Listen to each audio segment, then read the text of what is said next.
Babylon.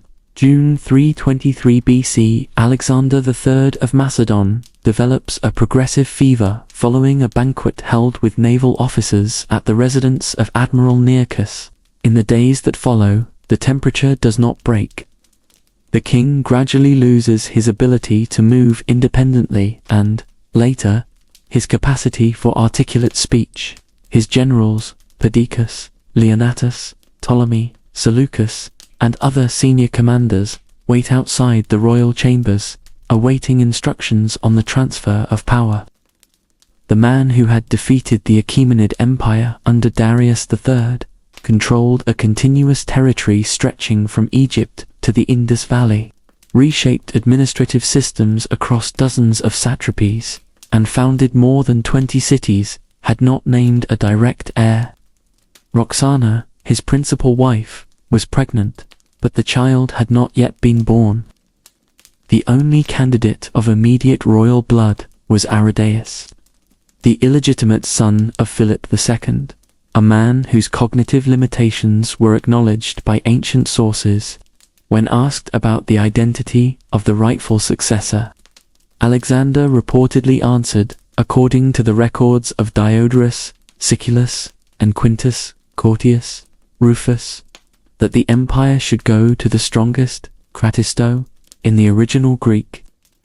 The phrase, regardless of its literal authenticity, accurately describes the institutional void that opened immediately after the king's death, which occurred on June 10th or 11th, 323 BC. The territory, consolidated between 334 and 323 BC, lacked an administrative structure capable of sustaining political continuity without centralized leadership. This moment marks the breaking point between territorial conquest and systemic stability. Before we continue with Alexander's story, a quick note. Everything you are about to hear draws from ancient records and modern scholarship on this period. If you enjoy this kind of narrative, go ahead and like the video and subscribe to the channel. That's what keeps this content alive. Alexander III was born in 356 BC in Pella, the administrative capital of the Kingdom of Macedon, the son of Philip II and Olympias of Epirus. He ruled from 336 to 323 BC, a 13-year period during which he led continuous military campaigns that resulted in the defeat of the Achaemenid Empire, the occupation of Egypt, Persia, Bactria, Sogogia, and part of the Indian subcontinent. The territory under his direct control reached approximately 2 million square miles at the height of the campaign. Alexander's command was built upon an army reformed by his father Philip II, composed of the Macedonian phalanx, equipped with the sarissa, a spear roughly 20 feet in length, the companion cavalry, the heteroi and regional auxiliary units, recruited throughout the campaigns. The combination of heavy infantry and elite cavalry created a flexible tactical system that proved superior on every documented battlefield between 334 and 326 BC. The aim of this account is to analyze how structural factors, Macedonian military organization, the administrative collapse of the Achaemenid Empire, and the progressive integration of local elites enabled expansion on an unprecedented scale over such a short period. We will also examine the limits of this expansionist model, particularly the absence of consolidated succession mechanisms and of institutions capable of maintaining territorial cohesion after the death of the central ruler. The conventional narrative about Alexander of Macedon focuses on the decisive battles against Persia, the Granicus, Issus, and Gaugamela. However, the territorial expansion that followed depended on structural conditions built before his rise to the throne. The army Alexander commanded in 334 BC was the direct result of the military and political reforms implemented by Philip II between 359 and 336 BC. Without that foundation, the Asian campaigns would not have unfolded under the same operational conditions. To understand the conquest, one must first understand the transformation. In the chapters that follow, we will analyze how Macedon went from a peripheral kingdom dismissed by the major Greek powers to the dominant force in the Hellenic political system, and how that transformation determined every outcome that came after.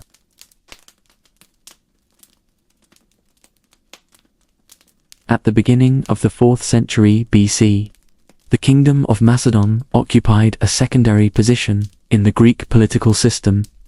Athens controlled trade routes and naval alliances across the Aegean. Thebes had demonstrated military superiority at Leuctra in 371 BC, defeating Sparta with the tactical formation of the Sacred Band under Epaminondas. Sparta, though weakened, maintained a presence in the Peloponnese.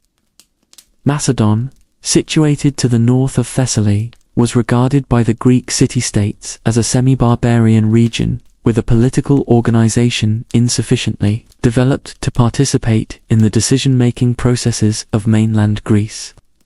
Philip II came to power in 359 BC following the death of his brother Perdiccas III in battle against the elite. The circumstances were dire.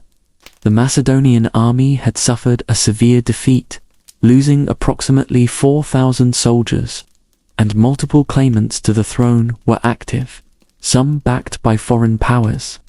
Philip eliminated his internal rivals through a combination of negotiation and force, stabilized the borders through temporary payments to external threats, and immediately launched a process of military reorganization that would transform Macedon over the following 2 decades. The central reform was the creation of the Macedonian phalanx, based on the sarissa. The sarissa, measuring between 17 and 21 feet, depending on the source, was significantly longer than the spears used by conventional Greek phalanxes. In combat formation, soldiers in the front rank extended their spears forward, while those in subsequent rows angled their sarissas progressively upward, creating a wall of metal tips that made direct contact with the formation extremely difficult for opposing forces. The Macedonian phalanx required intensive training and internal cohesion far superior to that of conventionally raised Greek units. At the same time, Philip reorganized the cavalry. The heteroi, the companion cavalry, was structured as an elite force composed of members of the Macedonian and Thessalian nobility, equipped for impact charges at positions identified as breaking points in the enemy formation.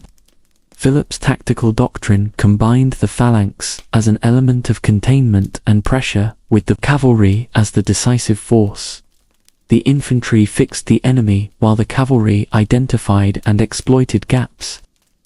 This system, documented by Polyanos in his stratagems, formed the operational backbone of all subsequent campaigns. Beyond infantry and cavalry, Philip developed siege engineering capabilities, an area in which Macedon had no prior tradition. The incorporation of machinery specialists, engineers capable of constructing siege towers, battering rams, and torsion catapults, significantly expanded the operational options of the Macedonian army, enabling the reduction of walled cities that would previously have resisted forces limited to open field combat. The internal political structure was equally reformed. Philip centralized monarchical power by integrating the Macedonian nobility directly into the military system. Aristocrats became unit commanders, binding political privilege to active military participation. This structure reduced the political independence of the nobility by making it functionally dependent on the court. At the same time, Philip expanded recruitment to regions of Macedon that had previously remained on the margins, increasing the total number of available soldiers. Alexander's education during this period unfolded in two distinct stages. Between 343 and 340 BC, Philip hired Aristotle of Stagira as tutor to the crown prince. The instruction took place at Mysa, in facilities built specifically for that purpose. The curriculum included philosophy, rhetoric, medicine, botany, and political science. Plutarch records that Alexander maintained an interest in medicine throughout his life, frequently suggesting treatments to sick soldiers. Aristotle's instruction gave the future king an analytical capacity that manifested itself in tactical adaptation to varying conditions throughout the campaigns. Alexander's military participation began before he came of age. In 340 BC, at 16, he served as regent of Macedon during his father's absence, including the suppression of a revolt. In 338 BC, he took an active part in the Battle of Chaeronea, where the combined Macedonian forces defeated an Athenian and Theban coalition. According to Dio, Alexander commanded the cavalry on the left flank and was responsible for breaking the Theban line, including the defeat of the Sacred Band of Thebes, a unit of 300 soldiers considered unbeatable for decades. The victory at Chaeronea established Macedonian dominance over mainland Greece and led to the formation of the League of Corinth in 337 BC, a pan-Hellenic alliance under Macedonian hegemony that provided the political framework for the subsequent Asian campaign. The period between 359 and 336 BC represented the construction of the platform upon which all of Alexander's conquests were executed.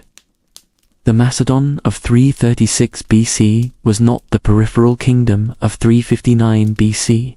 It had a professional army with an established tactical doctrine, a command structure integrated with the nobility, siege engineering capability, and political hegemony over mainland Greece.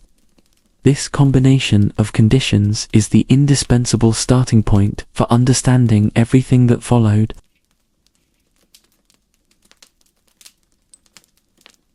Philip II was assassinated at Aija in 336 BC during the wedding celebrations of his daughter Cleopatra to Alexander of Epirus. The identified assassin was Pausanias of Orestis, a member of the royal guard. The circumstances of the assassination have generated historiographical debates that remain unresolved. Justin and Arian record versions that suggest personal motivations on the part of the assassin, while other ancient sources hint at the involvement of third parties. The question of responsibility for the assassination was never definitively settled by the primary sources. Alexander, 20 years old, assumed the throne immediately. The process of consolidating power involved the elimination of potential dynastic rivals. Amyntas, 4, son of Perdiccas III, and technically the legitimate heir whom Philip had bypassed when he assumed the regency, was executed. Attalus, an influential general and uncle of Philip's second wife Cleopatra Eurydice, was eliminated along with members of his political circle. Cleopatra Eurydice herself and her newborn child were killed, most likely at the initiative of Olympias. Alexander's mother, though the sources differ on the king's direct involvement, the political consolidation also included managing relations with the Greek cities of the League of Corinth, which had interpreted Philip's death as an opportunity to renegotiate the terms of the alliance. Alexander convened a meeting of the League at Corinth and was recognized as hegemon, assuming the commitments that underpinned the Asian campaign his father had planned. Thebes and Athens in particular needed to be persuaded of the continuity of Macedonian hegemony. The young king demonstrated a capacity for diplomatic pressure before launching any military campaign to the south. In 335 BC, still before crossing into Asia, Alexander conducted campaigns in the Balkans. The objective was to stabilize the northern borders before embarking on a prolonged operation abroad. The Macedonian forces advanced against Thracian tribes in the region of Mount Haemus, present-day Bulgaria, defeating formations that used wagons as a defense on elevated terrain. They then crossed the Danube and confronted Geti tribes on the northern bank, demonstrating operational capability across varied terrain and against populations that Philip had never subdued. During that Balkan campaign, word arrived that Thebes had revolted, expelled the Macedonian garrison, and declared independence. Thebes's decision had been encouraged by false rumors of Alexander's death during the northern operations. Alexander marched his army approximately 300 miles from the north to central Greece at a pace that astonished contemporaries, arriving before any other city-state could coordinate support for the Theban rebellion. The siege and destruction of Thebes in 335 BC were deliberate in their political impact. The city was razed, with the exception of its temples and the house of the poet Pindar. The surviving population, estimated by Diodorus at approximately 30,000 people, was sold into slavery. The decision was formally attributed to the judgment of the Greek members of the League of Corinth, who voted for punishment, but the execution was Macedonian. The impact was immediate. Athens, which had considered supporting Thebes, backed down and accepted Macedonian terms. No other Greek city-state challenged Alexander militarily during the 13 years of his Asian campaign. The destruction of Thebes functioned as a show of force that eliminated the need for additional punitive campaigns in Greece. With the northern borders stabilized and mainland Greece politically neutralized, Alexander completed his preparations for the crossing into Asia. The army assembled for the campaign totaled, according to estimates based on Diodorus and Arrian, approximately 30,000 infantry and 5,000 cavalry, including Macedonian and Thessalian contingents and units provided by the Greek city-states of the League of Corinth. General Antipater remained as regent of Macedon with a force sufficient to maintain control of Greece during the king's absence.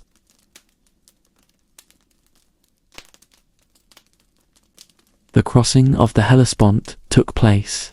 In the spring of 334 BC, Alexander crossed personally in a separate vessel, hurled a spear into the Asian shore upon landing, a symbolic gesture documented by Diodorus and Arrian that announced his claim of conquest, and visited Troy, where he made offerings at the tomb of Achilles, the hero with whom the Argid family tradition claimed mythic connection. These gestures were not purely symbolic.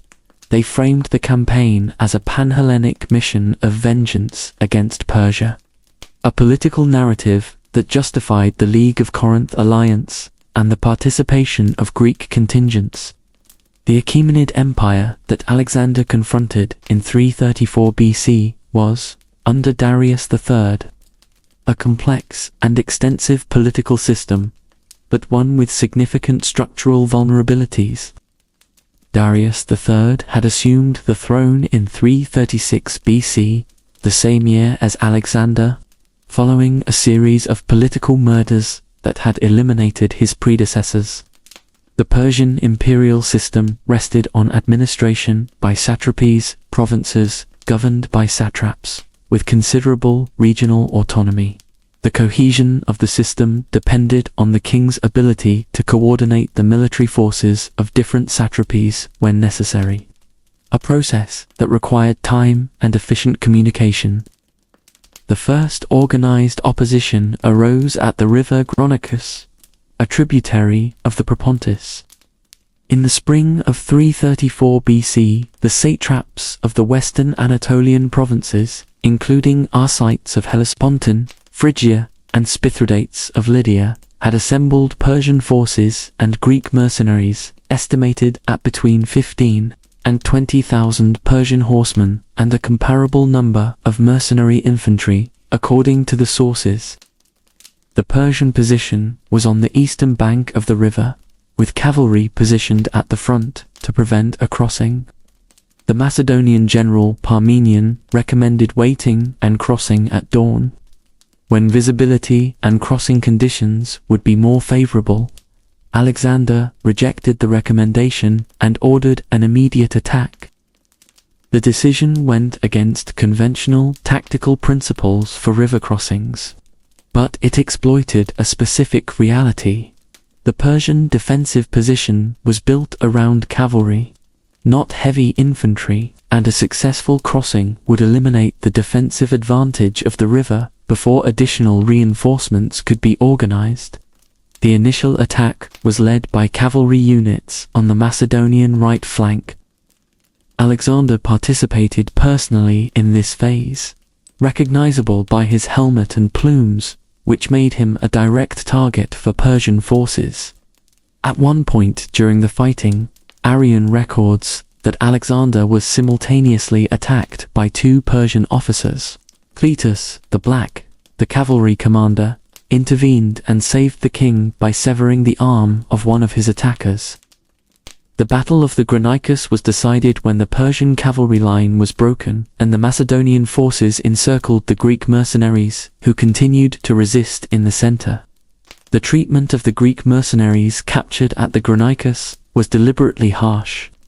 Most were killed in combat or executed after the battle, with a portion sent to forced labor in Macedonia. The political message was clear. Greeks who served Persia against the League of Corinth would be treated as traitors, not as ordinary prisoners of war.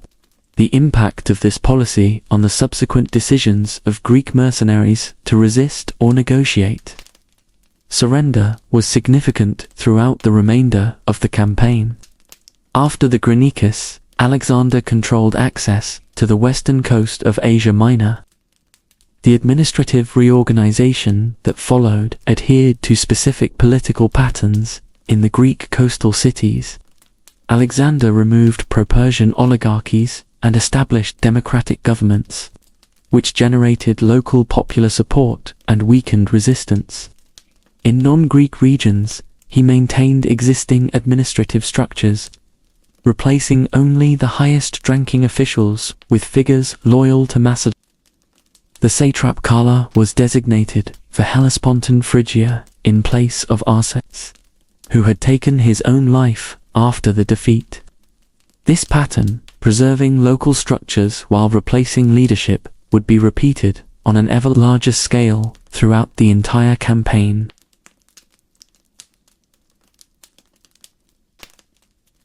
Throughout 334 and 333 BC, Alexander advanced along the coast of Asia Minor, taking the cities of Miletus and Halicarnassus after siege operations.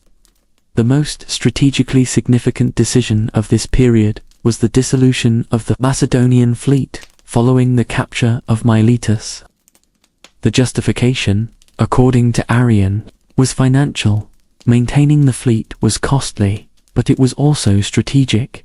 Memnon of Rhodes, the Persian naval commander and experienced Greek mercenary, was attempting to use maritime superiority to bring the war into the Aegean, threatening Macedonian supply lines.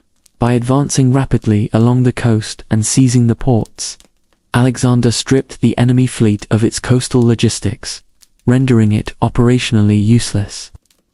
Darius III had organized a substantially larger army than the one confronted at the Granicus for a direct encounter with Alexander. The exact numbers remain contested across the sources. Arrian estimates 300,000 Persian troops, a figure modern historians consider inflated. Contemporary estimates place the Persian army at Issus at between 50 and 100,000 combatants, with a substantial component of Greek mercenary infantry and cavalry units from the empire's eastern provinces. The engagement at Issus, in the autumn of 333 BC, took place under geographical conditions that neutralized Persian numerical superiority. The battlefield was a coastal corridor between the Mediterranean Sea and the mountain foothills, with a restricted width that prevented the full deployment of Darius's forces. The topography favored the Macedonian formation, which could occupy the available front with infantry and cavalry without being exposed to envelopment on the flanks. The battle was decided by the direct charge of Alexander's cavalry on the Macedonian right flank, which broke through the Persian cavalry line and drove toward the center, where Darius himself was positioned. Darius left the battlefield while the Persian line was still engaged, a flight that caused the immediate collapse of the remaining forces. His family members, his mother, wife, and children were captured in the Persian royal camp. Alexander treated them according to the protocol befitting a royal family, a gesture documented by multiple sources and widely interpreted as a political decision aimed at establishing his legitimacy as ruler of Persian territory. Darius sent messages after Issus proposing negotiation.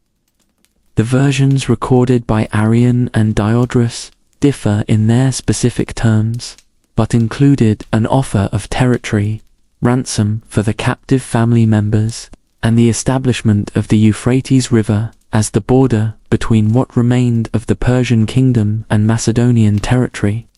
Parmenion, according to Arrian, remarked that he would accept the terms if he were Alexander. Alexander's response was a complete rejection of the proposals and the continuation of the campaign. The objective had expanded well beyond control of Asia Minor.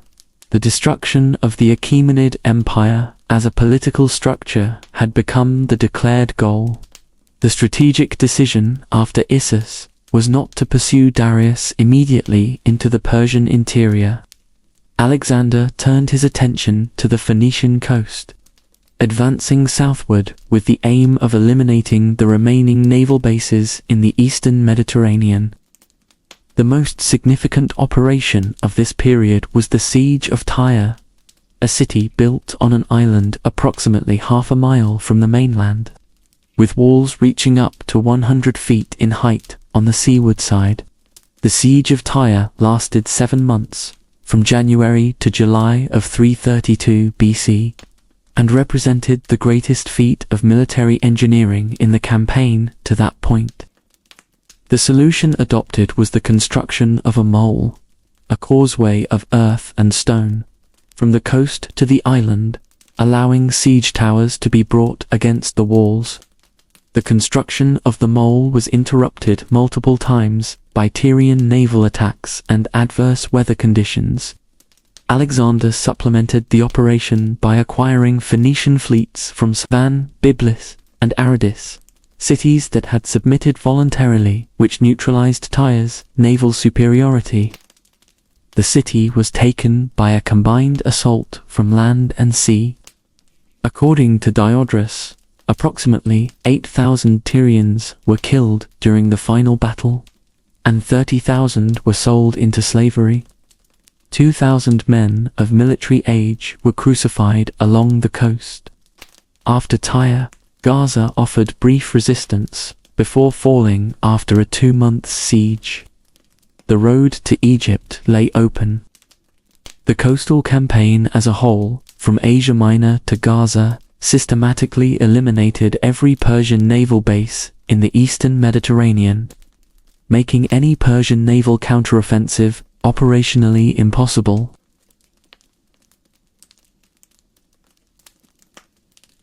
Alexander entered Egypt at the end of 332 BC without encountering organized military resistance. The Persian satrap Mezarches lacked sufficient forces to resist the Macedonian army and surrendered, handing over the accumulated treasury and the administrative resources of the satrapy. The bloodless reception reflected the political reality of Egypt. Persian dominance in Egypt, which had begun with Cambyses in 525 BC and had been interrupted by periods of Egyptian independence, had never produced effective political integration. The Egyptian population, including the clergy, who wielded considerable political and economic influence, showed no loyalty to the Persian administrative structure.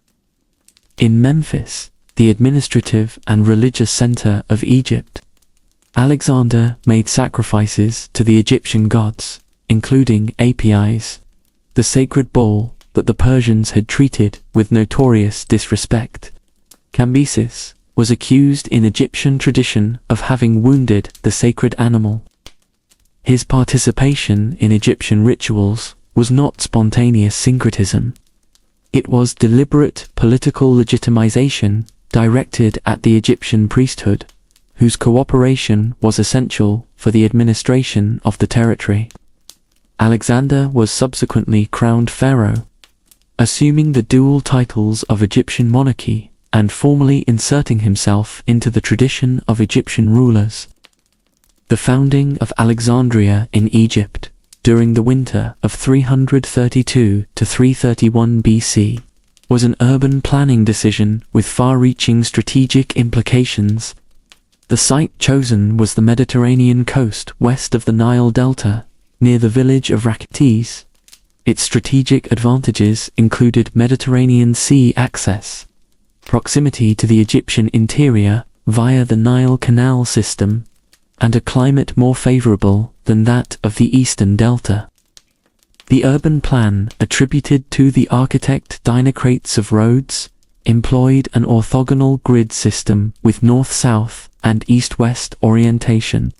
The city included a double harbor, separate residential areas for Greek and Macedonian settlers and for the Egyptian population, and designated space for temples to both Greek and Egyptian deities. In January or February of 331 BC, Alexander undertook an expedition to the Oracle of Ammon at the Siwa oasis, located approximately 300 miles west of Alexandria in the desert. The journey was physically demanding, and its recorded purpose in the sources is oracular consultation. The specific content of the oracle, what was asked and what was answered, was never made public. What was disclosed was that the priest of Ammon had greeted Alexander as the son of the god, identifying him with the divine pharaonic genealogy. Alexander did not contradict this identification and, in subsequent communications, made references to the Oracle of Ammon in contexts of political legitimization. Association with divinity was not a Macedonian innovation. It was standard Egyptian administrative practice, and Alexander used it as a specific political tool suited to the Egyptian context, just as he had adopted local titles and rituals in the Greek regions of Asia Minor. What distinguished the Siwa episode was that Alexander began applying the concept of divine ancestry outside the Egyptian context, in communications with allies and adversaries alike, which generated growing resistance among the Macedonian generals, who were accustomed to a relationship between the king and the nobility rooted in personal and military superiority, not in ritual distance. The administrative reorganization of Egypt introduced a noteworthy element. Alexander divided military and civil command. Civil administration was entrusted to local Egyptian officials, Delospes and Petisis, for Upper and Lower Egypt, respectively, while military control was divided among Macedonian officers.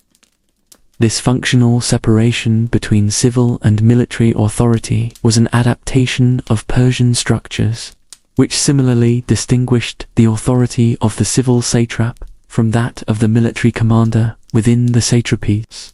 This approach allowed for the use of local administrative capacity while keeping strategic control in Macedonian hands. With Egypt incorporated, the eastern Mediterranean coast under Macedonian control, and dynastic legitimacy established with the Egyptian clergy, Alexander was no longer merely the commander of an expeditionary force. He controlled the commercial route system of the eastern Mediterranean, the agricultural resources of the Nile, and the political prestige associated with the pharaonic title. Yet the core of Achaemenid power remained intact. Darius III had reorganized his army in Mesopotamia and chosen favorable terrain for the decisive confrontation.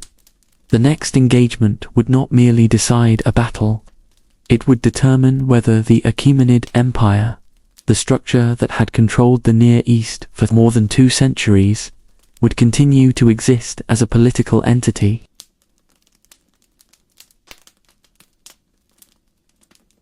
Darius III spent the months after Isis reorganizing a larger army than the one he had previously fielded, recruiting units from the eastern satrapies that had not participated in the earlier battle. The assembled force included units from Bactria, India, Scythia, and the eastern Iranian regions, along with scythed chariots, vehicles fitted with blades mounted on the wheel axles, designed to penetrate infantry formations, and a limited number of war elephants. For the decisive encounter, Darius selected the plain of Gaugamela, near present-day Erbil in Iraq, whose relatively flat terrain was intended to allow the full deployment of his forces and eliminate the geographical advantage that had constrained his effectiveness at Issus. Before the battle, Darius sent a new peace proposal, according to Diodorus, offering half the empire, 10,000 silver talents, and the hand of his daughter in marriage. Alexander refused.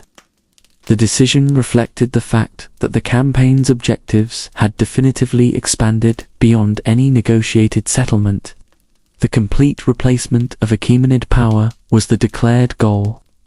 The Battle of Gaugamela was fought on October 1st, 331 BC. Alexander maintained the standard Macedonian formation, heavy infantry in the center, and cavalry on the flanks, with light units positioned at the angles to resist envelopment attempts. Parmenion commanded the left flank. Alexander, on the right, introduced a tactical innovation, an oblique angled formation that advanced laterally relative to the Persian line, forcing enemy cavalry to stretch out in order to cover the flank and creating mounting pressure on the center. The Persian scythed chariots, designed to penetrate the phalanx, were neutralized by the peltasts' light infantry, who opened corridors in the line and allowed the chariots to pass through without making contact with the main formation. The Scythian and Bactrian cavalry on the Persian left flank placed significant pressure on Parmenion, who sent word requesting reinforcements. Alexander, already committed to the advance on the right flank, did not respond to the request and pressed forward. The breakthrough came when Alexander's cavalry identified a gap in the Persian cavalry line, created by the displacement of units that had been sent to cover the flanks. Alexander led the cavalry charge through the gap toward the center of the formation, where Darius was positioned. For the second time in open field battle, Darius left before the fight was resolved. His departure caused immediate collapse among the adjacent units. Alexander then turned his forces to support Parmenion on the left flank, which had held under severe pressure. The battle concluded with a decisive Macedonian victory.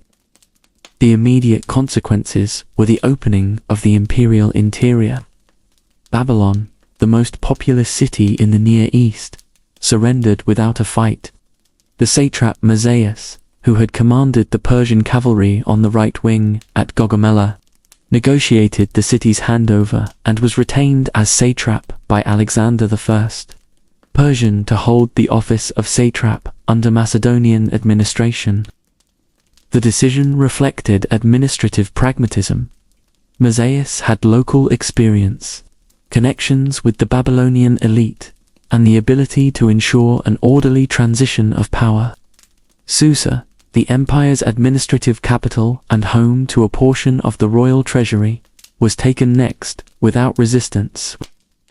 The value of the treasuries accumulated in the Persian capitals was immense. The sources record 50,000 talents at Susa and 120,000 talents at Persepolis, figures whose precision is uncertain but which indicate volumes of gold and silver that financed subsequent campaigns for years. Persepolis, the ceremonial capital of the Achaemenids, and seat of the royal palaces, was taken in early 330 BC after minor fighting at nearby mountain passes. The burning of Xerxes's palace at Persepolis, which followed, is one of the most debated events of the entire campaign. Diodorus and Plutarch record a version attributing the fire to a suggestion made by the Athenian courtesan Thais during a banquet. Arrian records that Alexander made the decision deliberately, as retaliation for Xerxes's burning of Athens in 480 BC. The prevailing political interpretation in modern scholarship is that the fire functioned as a symbolic declaration of the end of the Achaemenid Empire as a political entity. The royal palace was the material representation of Persian dynastic power, and its destruction signaled that the campaign of replacement had been completed in symbolic terms.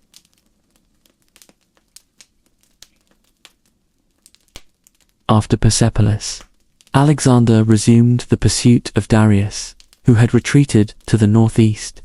The speed of the pursuit was remarkable. The Macedonian army covered distances that ancient sources describe as extraordinary for the period, with cavalry advancing at a pace that exhausted both horses and riders. Darius was captured by his own troops before Alexander could reach him. Bessus, the satrap of Bactria and a relative of the Persian king, had organized Darius's imprisonment with the intention of using him as a bargaining chip, or eliminating him when convenient. When the Macedonian vanguard drew close enough, Darius was killed by his captors. Alexander found the body. According to Plutarch, the Macedonian king covered Darius's body with his own cloak, a gesture interpreted as a claim of legitimate succession to the Achaemenid throne. Darius was given a royal burial at Persepolis. The subsequent Macedonian narrative presented Alexander as the avenger of Darius against Bessus, transforming the pursuit of Bessus into the fulfillment of a dynastic obligation. Bessus was captured in 329 BC after a campaign in Bactria. Mutilated according to Persian punishment for regicides, his nose and ears cut off, and later executed. The campaigns in Bactria and Sogdia, regions corresponding to present-day Afghanistan and Uzbekistan, lasted from 330 to 327 BC and represented the most difficult period of the campaign in terms of local resistance.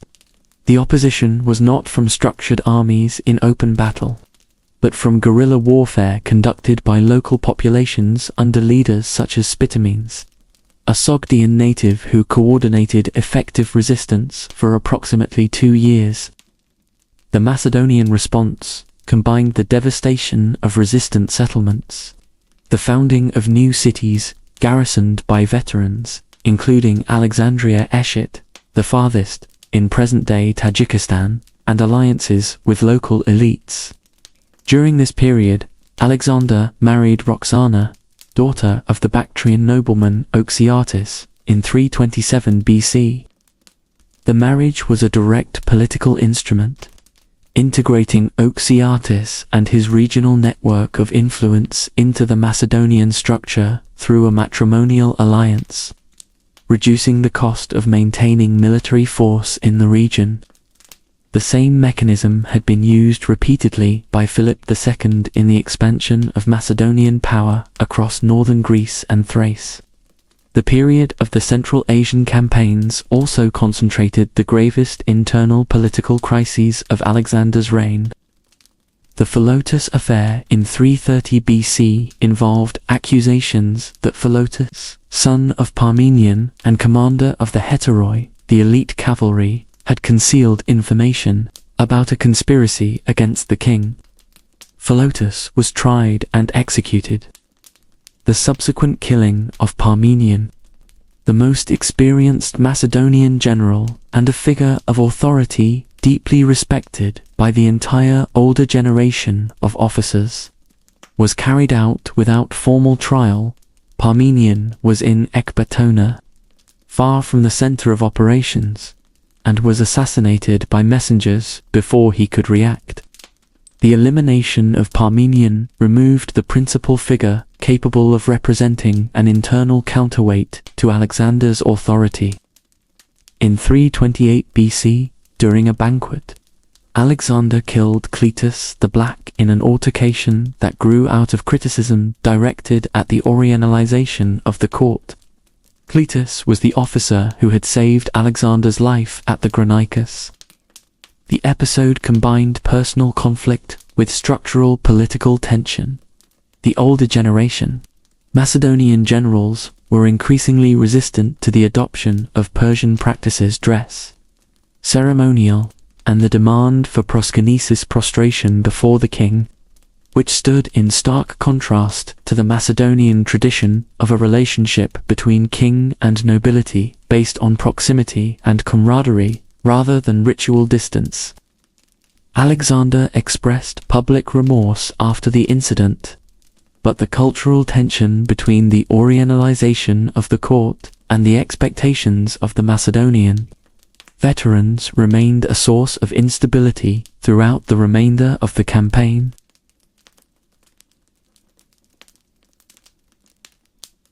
In 327 BC, with Bactria and Sogdia nominally pacified, Alexander turned his attention to the Indian subcontinent. The Macedonian geographical knowledge of India was limited and based on earlier Greek sources, including the writings of Ctesias and Herodotus, which blended factual information with mythical elements. The dominant geographical conception among Alexander's advisors was that India constituted the eastern edge of the inhabited world, beyond which lay the outer ocean. This conception made the Indian campaign not merely an extension of territorial conquest, but a search for the limits of the known world, an objective carrying specific philosophical and symbolic meaning for Alexander and his intellectual court. The crossing of the Hindu Kush was carried out in early 327 BC. The army crossed through the Kawak Pass at an altitude of approximately 11,500 feet, in spring conditions that still presented significant snowfall. Losses due to weather during the crossing are not precisely quantified in the sources, but Arrian records substantial supply difficulties. Arrival in the Indus Valley in the region of Taxila opened negotiations with King Taxils, whose given name was Ambi, the ruler of the territory between the Indus and Hydaspes rivers. Taxils chose alliance with Alexander, providing resources, elephants, and intelligence about the territory to the east, where King Porus controlled the land beyond the Hydaspes. The Battle of the Hydaspes, in May of 326 BC, was the most logistically and operationally complex engagement of the entire campaign. The Hydaspes River, the modern Jhelum in Pakistan, was in monsoon flood, with considerable width and a powerful current. Porus had positioned his army on the eastern bank with war elephants at the front, animals that the Macedonian horses refused to approach. A direct crossing was not feasible. Alexander organized a deception operation that lasted for weeks. Troop movements along the western bank were repeated at regular intervals, including night movements that simulated crossing attempts, forcing Porus to keep his army on constant alert. When Porus came to regard these movements as routine demonstrations and relaxed his vigilance, Alexander conducted the actual crossing by an alternate route upstream from the main camp, using a point where riverside vegetation provided cover. Part of the army remained at the main camp under the command of Craterus, with instructions to cross once the battle was underway, creating a simultaneous two-point threat. The battle was decided by Macedonian tactical superiority in neutralizing the elephants. Archers targeted the elephant handlers, the mahouts, while infantry attacked the animals' legs with edged weapons. The elephants, wounded and without control, became a threat to the Indian troops themselves. Alexander's cavalry enveloped the flanks, while the phalanx pressed the center. Porus, who fought personally aboard an elephant and was wounded, was captured. Alexander, following the pattern established at the Granicus and repeated with Mazius at Babylon, retained Porus as ruler of his territory under Macedonian suzerainty. The decision created a local ally with a direct stake in the maintenance of the Macedonian structure and eliminated the need for a permanent occupation force in distant territory. The Macedonian and allied forces advanced toward the Hyphasis River, the modern Bees, in the months that followed, establishing garrisons and founding new cities, including Bucephala and Nicaea, named respectively in honor of Alexander's horse and of the victory. The army that had crossed the Hellespont in 334 BC with approximately 35,000 men had grown through recruitment during the campaign, but had also suffered casualties, illness, and dispersal to garrisons. The core of veterans who had been part of the campaign since Macedon was now 8 years, and many tens of thousands of miles from home.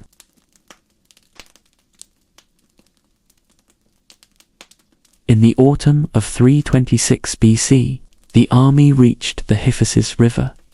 Information gathered locally indicated that beyond the Hyphasis lay the great kingdom of Magadha, the Nunda Empire, in the Ganges plain, with forces described as including tens of thousands of war elephants and military resources substantially superior to anything encountered thus far.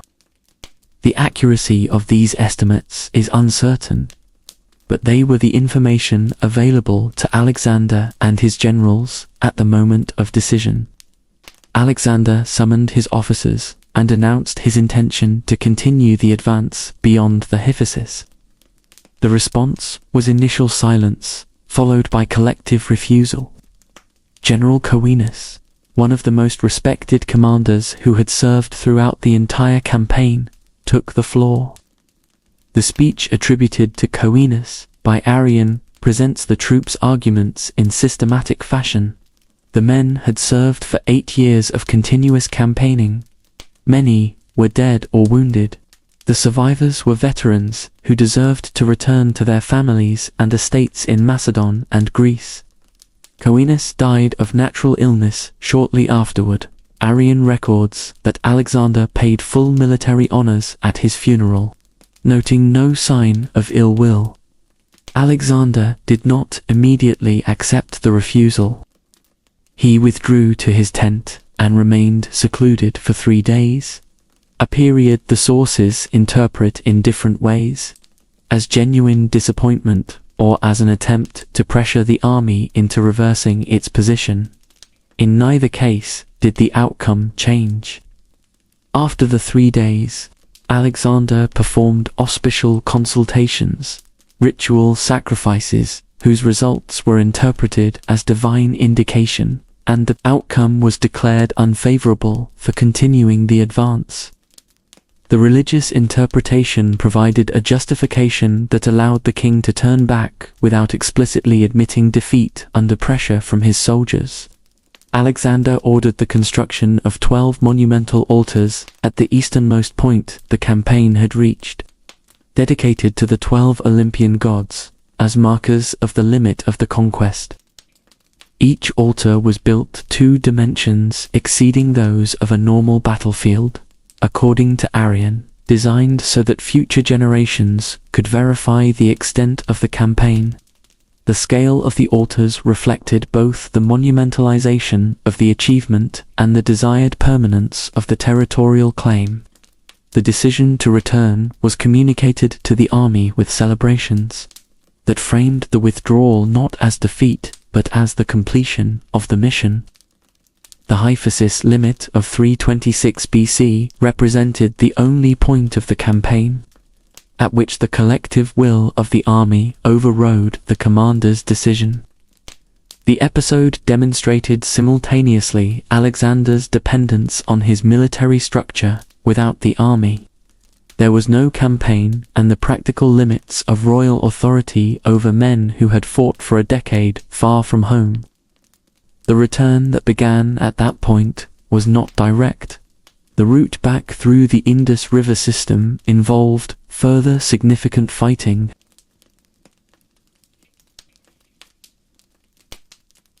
The return from the Hyphasis followed the course of the Indus River southward, with the objective of reaching the ocean and establishing a maritime supply route for the eastern satrapy.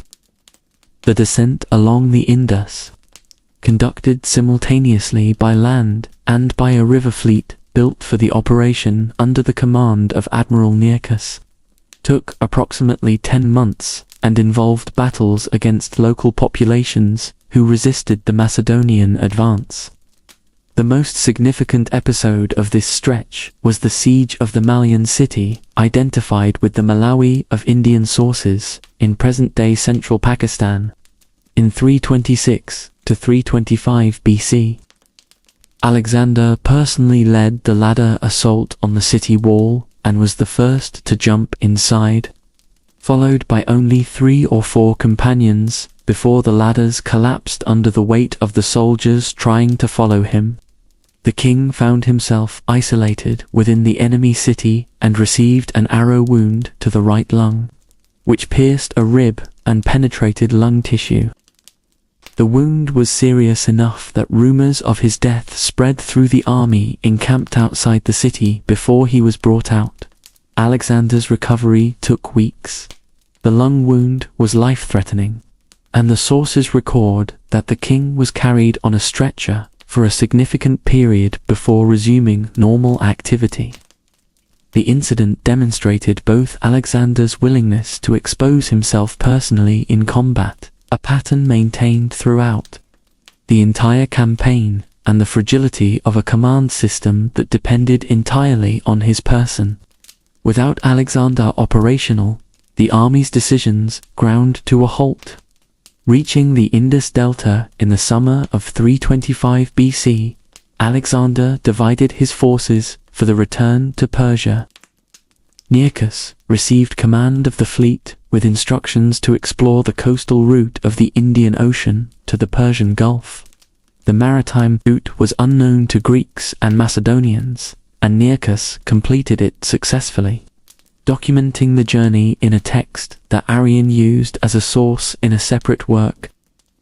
Alexander led the main army through the Gedrosian Desert present-day Baluchistan in Pakistan and Iran, a route chosen for the supposed availability of supplies along the way and for an implicit challenge.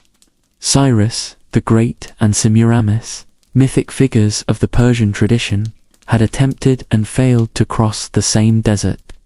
The crossing of Gedrosia was the operation with the highest proportional losses of the entire campaign. The desert in extreme heat, the absence of potable water and adequate food, and the nighttime march through sand dunes that exhausted men and horses alike produced a mortality that the sources describe as catastrophic. Modern estimates, based on indications from Arrian and Diodorus, suggest that between 1/4 and 3/4 of the contingent that began the crossing did not reach the other side, the wide range reflecting the uncertainty of the primary sources. Women and children traveling with the army were particularly affected. The return to the imperial interior from 324 BC onward revealed that Alexander's prolonged absence had produced widespread administrative deterioration. Numerous satraps had assumed the king would not return and had expanded their prerogatives in unauthorized ways, recruiting mercenaries on their own account, seizing properties, and diverting fiscal resources. Alexander initiated a series of trials and executions of officials accused of abuse of authority.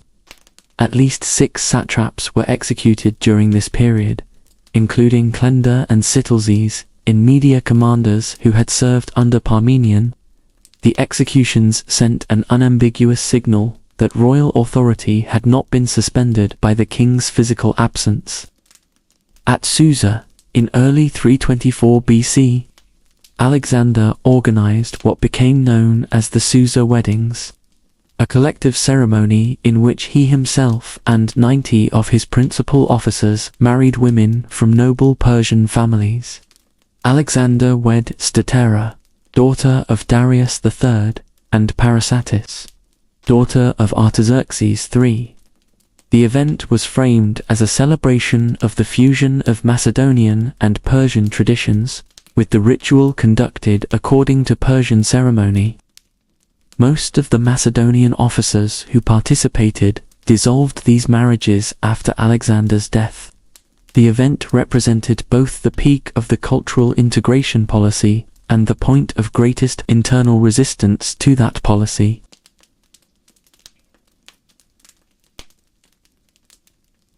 In 324 BC, Hiphasion, the officer closest to Alexander since youth, and the highest-ranking figure in the Macedonian army as Chiliarch, essentially second in command, died of fever at Ecbatana during the autumn.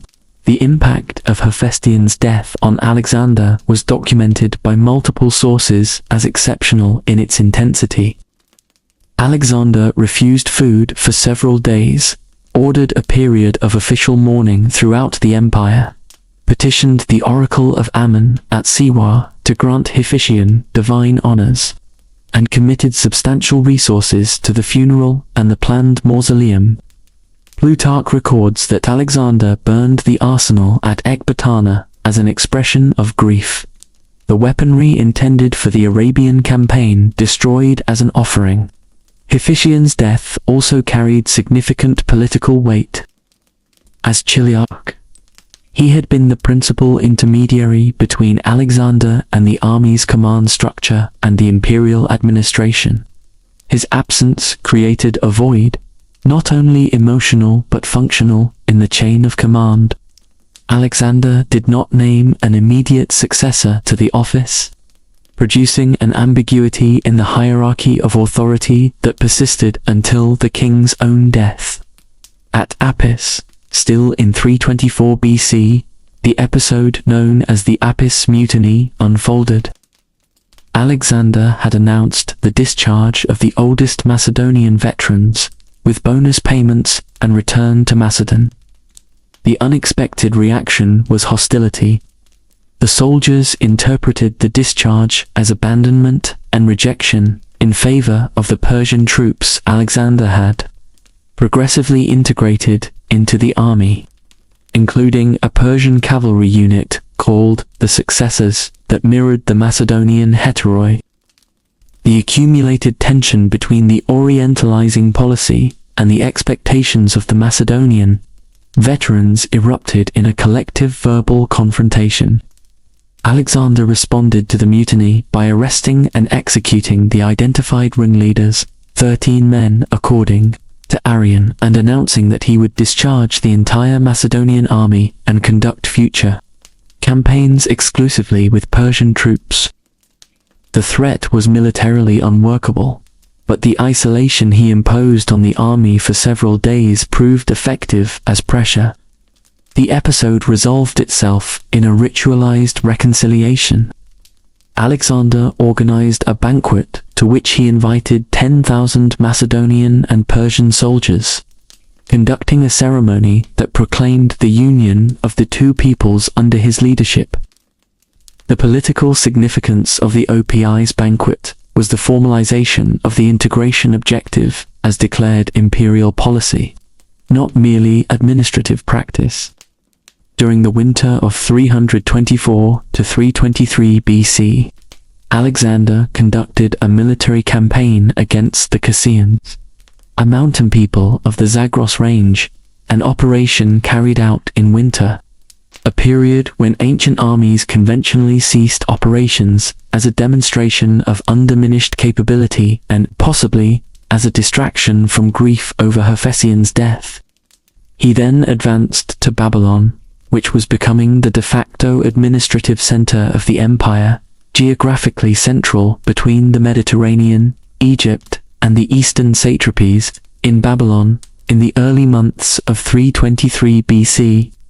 Alexander received embassies from multiple regions, including, according to Arrian and Diodorus, representatives from Libya, Ethiopia, Carthage, the Celts, and Iberians, suggesting that the political reach of his reputation had extended to the western Mediterranean. Preparations for the Arabian campaign were underway.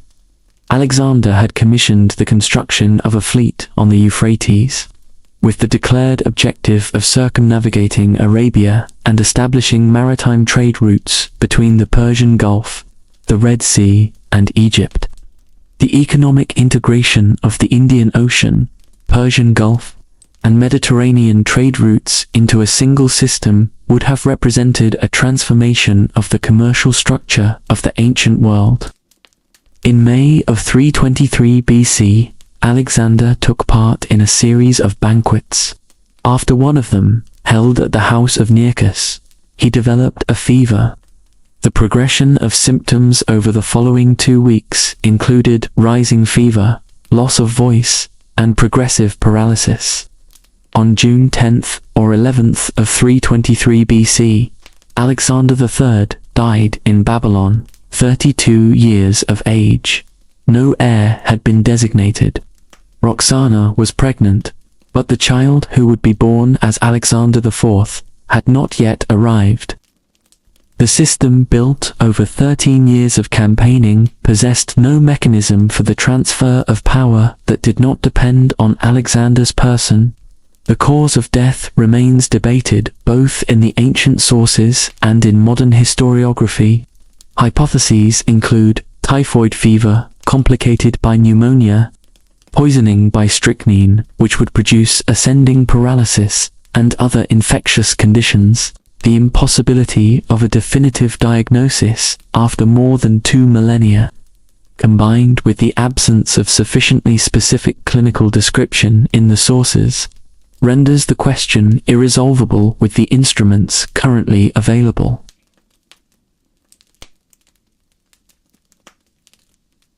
Alexander's death immediately triggered the process that historiography calls the Wars of the Diadochi in Greek, the successors, the generals present in Babylon at that moment, Perdiccas, Ptolemy, Leonatus, Seleucus, Lysimachus, Antigonus, and others, each individually possessed sufficient military power, resources, and ambition to aspire to control over the empire or a portion of it.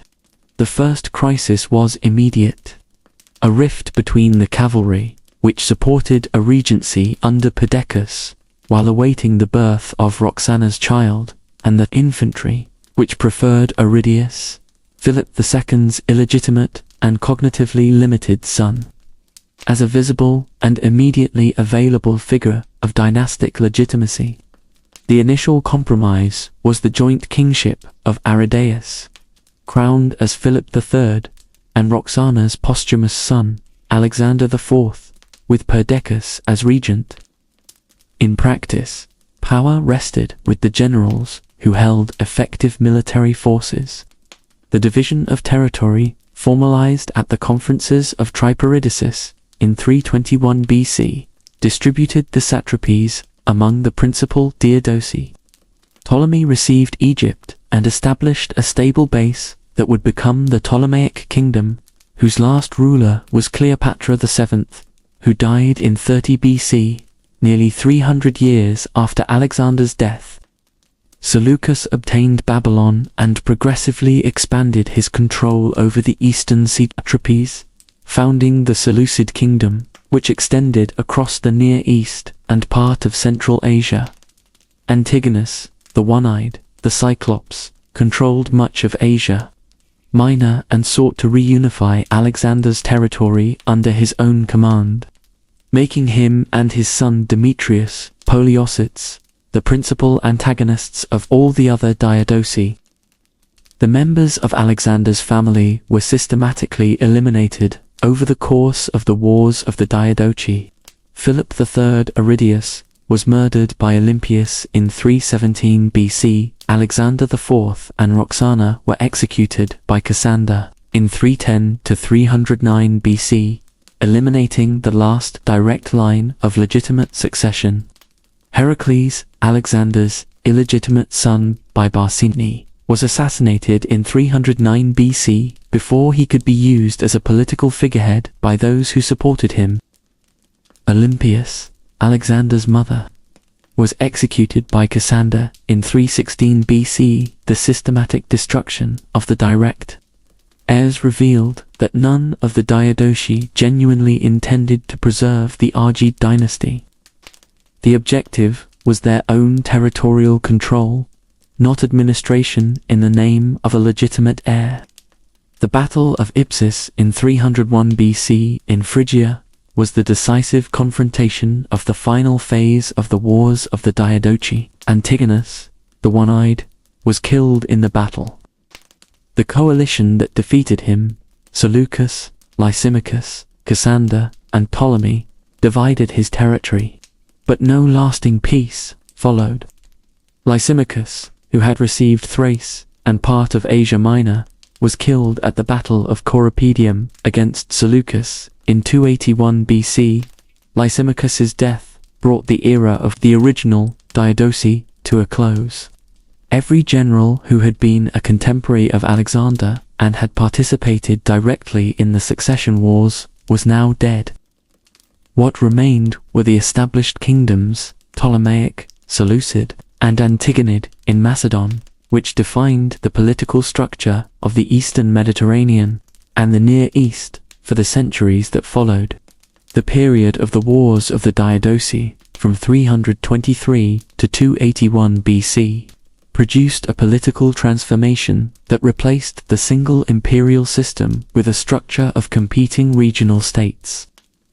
The cities founded by Alexander along the course of his campaign, the Alexandrias, Nicaea, Bucephala, and dozens of others, survived as Hellenic urban centers that spread the Greek language and culture throughout the regions where they were established. Greek became the dominant administrative and commercial language of the Eastern Mediterranean and the Near East, a function it would maintain until the Arab expansion of the 7th century AD, 1,000 years after Alexander's campaigns. Alexander's death in 323 BC resulted in the fragmentation of the largest continuous territory ever controlled by a single ruler up to that point. The wars among his generals lasted 42 years through the Battle of Ipsus and produced casualties, displacement of populations, and destruction of resources that ancient sources describe as comparable to the campaigns of the conquest itself.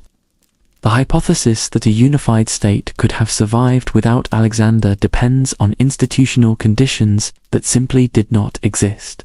No structure of government independent of the king had been built, no succession process had been defined, and no candidate for the role of central ruler had been prepared. And yet the structures created during the campaign endured. The trade routes between the Mediterranean, the Near East, and the Indus Valley that Alexander's army had traversed became established commercial arteries, used by the Hellenistic kingdoms and later by the Roman Empire. The cities founded along the way functioned as points of cultural and commercial exchange that maintained the connection between the Mediterranean and Central Asia for centuries. The Hellenistic period, created by the fragmentation of Alexander's empire, directly influenced the cultural, philosophical, and scientific development of the Mediterranean world through the Roman era and beyond. Alexander's trajectory demonstrates that territorial expansion on an exceptional scale depended on specific and unrepeatable conditions. Military reforms, implemented by Philip II over 23 years. Internal structural weakness within the Achaemenid Empire that prevented a coordinated response to the initial defeats. And Alexander's own capacity for tactical and administrative adaptation across widely varying conditions. These factors operated in concert during the period from 334 to 323 BC. Remove any one of them, and the results would have been different. The absence of succession planning and of administrative institutions capable of functioning independently of the central ruler limited the lifespan of the system he created. The outcome was the replacement of one empire by multiple successor states that shared cultural and linguistic elements, but not a unified political structure. The historical impact of Alexander lies not solely in his territorial conquests, which were reversed within 40 years, but in the cultural, commercial, and linguistic transformations that followed his death and redefined the Eastern Mediterranean and the Near East for centuries to come. If this content contributed to your understanding of ancient history, follow the channel for new, structured accounts of central figures and historical processes from the ancient world. Each episode is developed on the basis of verifiable sources, precise chronological progression, and analysis of the structures that shaped the documented events.